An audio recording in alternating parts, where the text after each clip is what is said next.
बिल्कुल है political vendetta, दुरुपयोग हो रहा है एजेंसियों का, गलत है।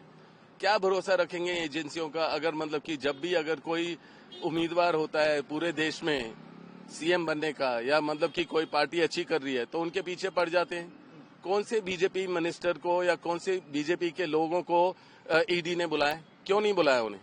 सवाल तो पूछो ना कि ईडी बीजेपी वाले क्या बिल्कुल सब ठीक है या उनके ऊपर कोई आरोप नहीं है? आरोप 10 हैं, पर मतलब गलत है कि ऐसे लोगों को परेशान करना, प्रेशर करना। पर मैं जिस तरीके का व्यक्ति हूं, मैं जितना प्रेशर डालोगे, परेशान करोगे, उतना मैं मजबूत होकर वापस आऊंगा और उभर के आऊंगा। और क्योंकि मेरे पास लोगों की शक्ति है, लोग मेरे साथ हैं, जुड़े हुए, एकजुट हैं, मैं लोगों की बात रखता हूं। जो भी अन्याय लोगों के साथ होता है इस पार्टी के द्वारा, मैं उनकी बात बुलंद करता हूं और अन्याय के खिलाफ हूं मैं, और मैं जरूर लड़ता रहूंगा। मेरे को कोई रोक नहीं पाएगा। ये जो ईडी का जो ये समन है, ये सारा 2019 में बात हो चुकी है।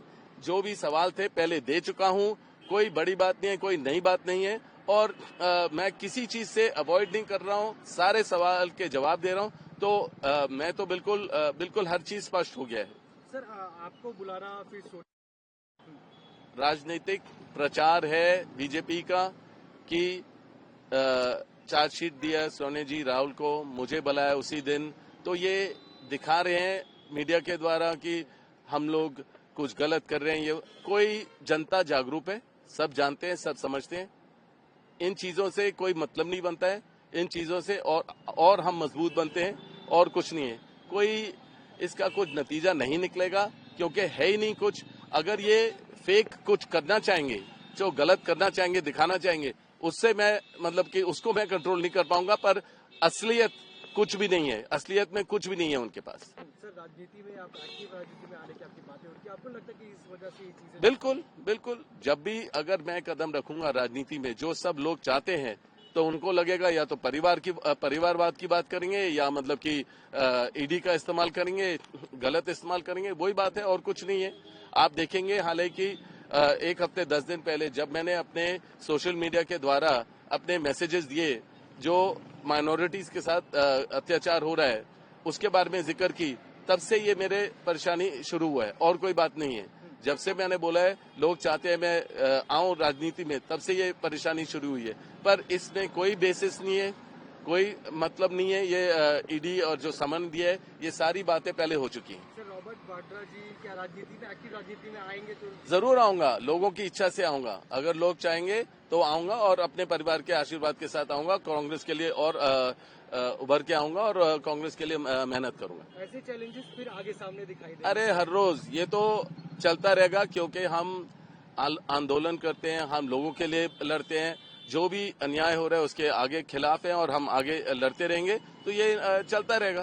सर आखिरी सवाल, केस को लेके क्या कहना चाहेंगे? तीसरे दिन भी आपको बुला रहे तो केस? ये देखो, ये अंदरूनी बातें हैं, ये मैं कोई विशेष टिप्पणी नहीं दे पाऊंगा, क्योंकि मतलब कि अभी केस चल रहा है, जो भी इंटेरोगेशन चल रहा है। बस यही है कि वही पुराने सवाल है। ये 2019 में दे चुका हूं, कोई बेसिस नहीं है, कोई चीज गलत नहीं हुई है। मेरे को क्लीन चिट बीजेपी के मिनिस्टर ने, चीफ मिनिस्टर ने, खट्टर जी ने मेरे को क्लीन चिट इसी केस में पहले दे चुके हैं 2 बारी। तो किस लिए बुलाया ये, और उसी दिन चार्जशीट करना? तो ये बिल्कुल एक राजनीतिक प्रचार है बीजेपी का, और दुरुपयोग है ईडी का। धन्यवाद जी।